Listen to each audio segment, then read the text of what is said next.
है कि वक्त आने पर उठा लेते हथियार हाथ में और जंग से कभी तैयारी क्या नहीं करते और खाते जहाँ की नमक रोटी उनसे हम कभी जंगल में आए थे तो इस क्षेत्र में कोई पहलवान नहीं था। अब की साल देख के बहुत खुशी कि दो छोटे छोटे नन्हे बच्चे आज ही इसी अखाड़े पे साल भर में पहलवानों को देख के पहलवानी लड़े। हम समझते से किसी दूर खेल कूद से दूर हट गए मोबाइल की वजह से। ये जो ज्यादातर खेल जो है मोबाइल के अंदर हो गया, जो गेम खेलते हैं बच्चे, सोशल मीडिया भी एक प्रॉब्लम है और ये जो ऑनलाइन गेमिंग है, मेन चीज यही सोशल मीडिया है कि मेरे सीख से मेरे सोच को लेकर के कोई और आगे बढ़े, कोई और भी पैदा हो कि हाँ हम भी दंगल कराएंगे। हो सकता है इसी की वजह से थोड़ा लगभग 20 से 30% लोग ऐसे हुए हैं जो दारू और बीड़ी सिगरेट और क्या कहते हैं गांजा, इन सब चीजों से। योगेंद्र विश्वनाथ त्रिपाठी, स्वागत है आप सभी का द पूर्वांचल पोस्ट पर। आपने हम 3 दिनों से ये लगातार खबर दिखा रहे हैं कि जो है बलरामपुर के गोंदीपुर में कुश्ती चल रही है और उस कुश्ती का आप सब ने आनंद लिया। आज मेरे साथ वो रेसलर्स मौजूद हैं, तकरीबन 2 से 3 दर्जन रेसलर्स यहाँ पे आए थे जिन्होंने कुश्ती करी और रेसलिंग इस चैंपियनशिप के आयोजनकर्ता जो अखिल भारतीय स्तर पर कुश्ती करवाते हैं, देश भर से पहलवानों को बुलाते हैं, उसके आयोजक मौजूद हैं। क्या उद्देश्य है और क्या चाहते हैं आप समाज से कुश्ती दिखा के? देखिए, मैं अपने पिताजी की स्मृति में दंगल कराता हूँ और पिछले 9 वर्षों से दंगल हो रहा है। मेरा मेन उद्देश्य है कि यहाँ से हमारे क्षेत्र से नशा मुक्ति का संदेश जाए।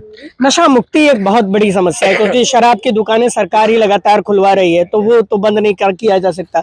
लेकिन जो जागरूकता आप लोग फैला रहे हैं उसका कितना इम्पैक्ट पड़ रहा है, कितना असर है, वो तो क्षेत्र में देखने से पता ही चल पाएगा। भाई हम तो अपना काम कर रहे हैं, आप क्या कर रहे हैं आप जाने, ये तो हम बता नहीं सकते हैं। लेकिन जब मेरे जानने में कल लगभग 20 से 30% लोग ऐसे हुए हैं जो दारू और बीड़ी सिगरेट और क्या कहते हैं गांजा, इन सब चीजों से दूरियां बनाए हैं। उसको देख के मुझे बहुत ही अच्छा लगता है। आप खुद जो है यहाँ पे अखाड़ा खुलवाने की कोशिश कर रहे हैं, क्या लगता है कि कितने सफल हो पाएंगे? मैं तो कोशिश यही कर रहा हूँ, मैं 100% सफल रहा हूँ। जबकि मेरे पास कई से ऐसे पहलवान हैं जिनसे मेरी बराबर बातचीत होती रहती है और मैं उनका समय समय पे मार्गदर्शन लेता रहता हूँ कि मुझे क्या करना चाहिए। जैसे वो मुझे उपदेश देते मैं उसी तरह से करवाता रहता हूँ, क्योंकि मैं पहलवान तो हूँ नहीं जो उसके बारे में जानकारी है।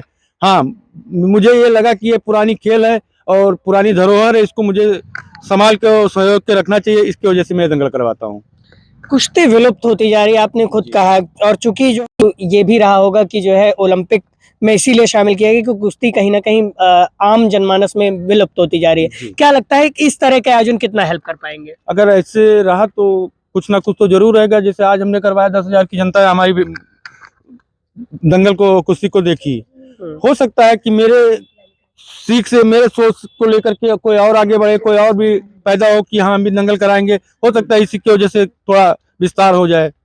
मेरे साथ कुछ पहलवान साथी भी हैं जिन्होंने अपनी रेसलिंग का चैंपियनशिप दिखाया और आप तो एक ऐसे पहलवान हैं जो कभी मुझे लगता है कि हारते ही नहीं है। क्या नाम है और कहाँ से आते हैं आप? प्रदीप कुमार शास्त्री, हरिद्वार अखाड़ा बाबा रामदेव, उत्तराखंड से मैं आया हूँ और मेरा शौक कुश्ती का बचपन से ही है। मैं गुरुकुल में पढ़ाई करी है और उसके साथ योग प्राणायाम भी मैं सिखाता हूँ, करता भी हूँ।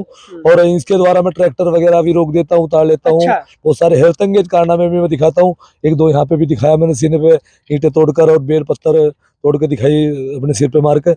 और हमारा इस खेल से यही कहेंगे, प्रेरणा देंगे बच्चों को कि आप नशे पत्ते से दूर रहें ताकि हमारा शरीर स्वस्थ रहे। जब हम शरीर से स्वस्थ होंगे तभी इस देश की, समाज की रक्षा कर सकते हैं, अपने माता पिता की रक्षा कर सकते हैं।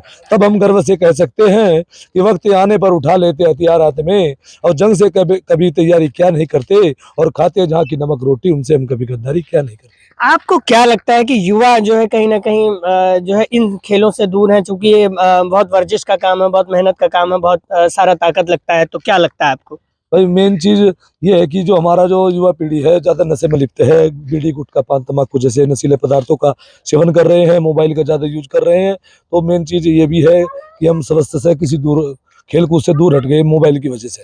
ये जो ज्यादातर खेल जो है मोबाइल के अंदर हो गया, जो गेम खेलते हैं बच्चे, सोशल मीडिया भी एक प्रॉब्लम है और ये जो ऑनलाइन गेमिंग है, मेन चीज यही सोशल मीडिया ही रहेगी बच्चों के लिए, भविष्य को बर्बाद कर रही है।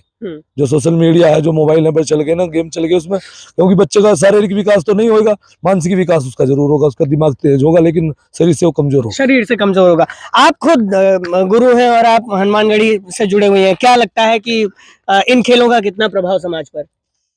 जब पिछले साल हम इस दंगल में आए थे तो इस क्षेत्र में कोई पहलवान नहीं था। अब की साल देख के बहुत खुशी कि 2 छोटे छोटे नन्हे बच्चे आज ही इसी अखाड़े पे साल भर में पहलवानों को देख के पहलवानी लड़े और आशा रखते हैं कि अगले साल इसी अखाड़े पे इसी क्षेत्र के कम से कम 10 या 15 बच्चे कुश्ती लड़ेंगे। मेन मकसद हमारा यही है कि बच्चा नशे से दूर रहे और अच्छा खाए, अच्छा पिए और पहलवानों को देख के पहलवान बने। कोई भी गेम पकड़ो, ये नहीं भी पहलवानी बनना है, क्रिकेटर बनो, कुछ भी गेम आप कर सकते हो, पर मेन मकसद है नशे से दूर रहो।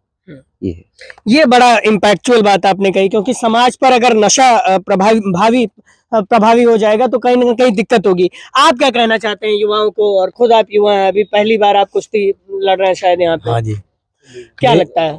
मैं कहना चाहूँगा कि आज की पीढ़ी जो है नशा से दूर रहे और इसमें कुश्ती या कुछ भी रेस दौड़ भाग कुछ भी कर सकते हैं, नशे से दूर रहे, खेले कूदे और नशे से दूर रहे।